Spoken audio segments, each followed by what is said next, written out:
세 번째로 설명할 기업가적 전략은 생태학적 틈새를 구축하는 틈새 전략입니다. 이 전략 안에는 톨게이트 전략, 전문 기술 전략, 전문 시장 전략이 있으며 이들은 소규모 시장에서의 실질적인 독점과 시장 통제를 노리는 전략으로서 경쟁에 대한 면역력을 기르고 더 나아가 도전받지 않는 성공적인 기업을 만드는 것을 목표로 합니다. 톨게이트 전략은 제품이 프로세스상에 필수적일 때 여러 가지 측면에서 기업이 차지할 수 있는 가장 바람직한 지위인 톨게이트 지위를 차지하는 것으로 설명할 수 있는데, 톨게이트 지위는 쉽게 발견되지 않으며 일반적으로 경제적 현실 사이의 불일치나 프로세스 논리상의 불일치 등의 불일치 상황에서만 나타납니다.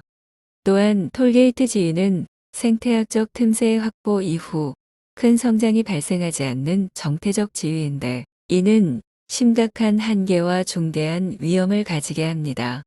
톨게이트 지위를 확보하여 톨게이트 전략의 목적을 달성하게 되면 그 회사는 성숙기에 들어가게 되는데, 그때 그 회사는 오직 최종 소비자가 성장하는 속도만큼 성장할 수 있게 됩니다.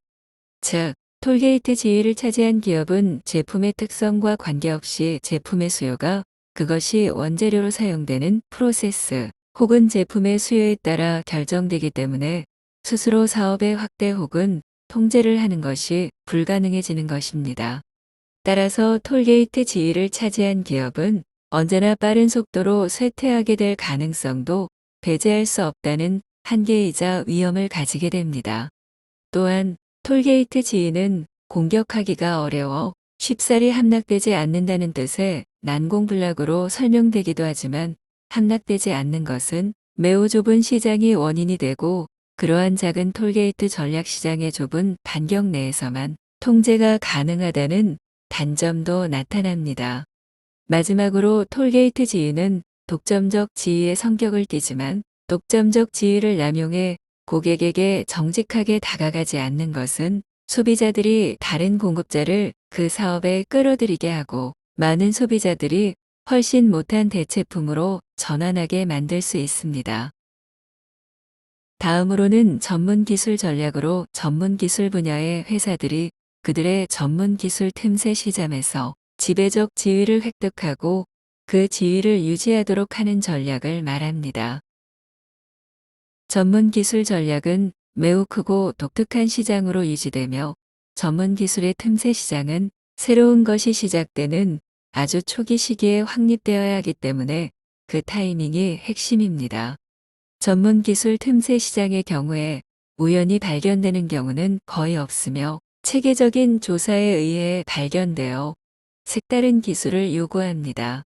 전문 기술 틈새 시장을 확보한 기업은 기술 개선에 대한 끊임없는 노력을 해나가야 하고, 개발도상국인 수입 국가들과 선진국 회사의 수출품을 교환하는 교환무역이 오스트리아 비내 무역회사들에 의해 구축된 것처럼 전문 기술의 틈새는 제조업에만 국한되지 않습니다.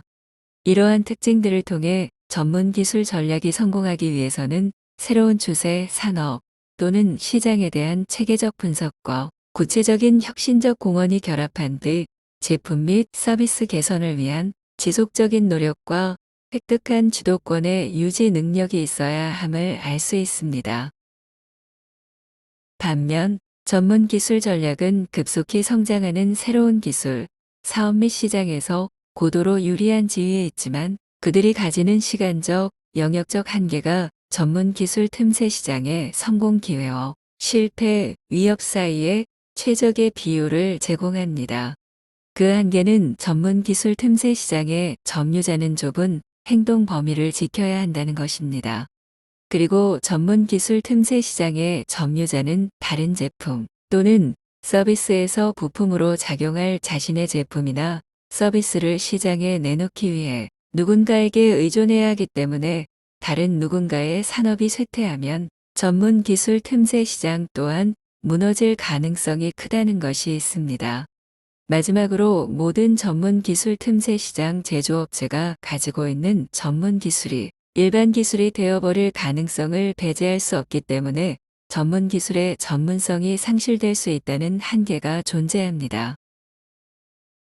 마지막 틈새 전략은 전문 시장 전략으로, 전문 기술 전략은 제품 또는 서비스를 중심으로 형성되지만 전문 시장 전략은 시장에 관한 전문 지식을 중심으로 형성된다는 점을 제외하고 거의 유사합니다.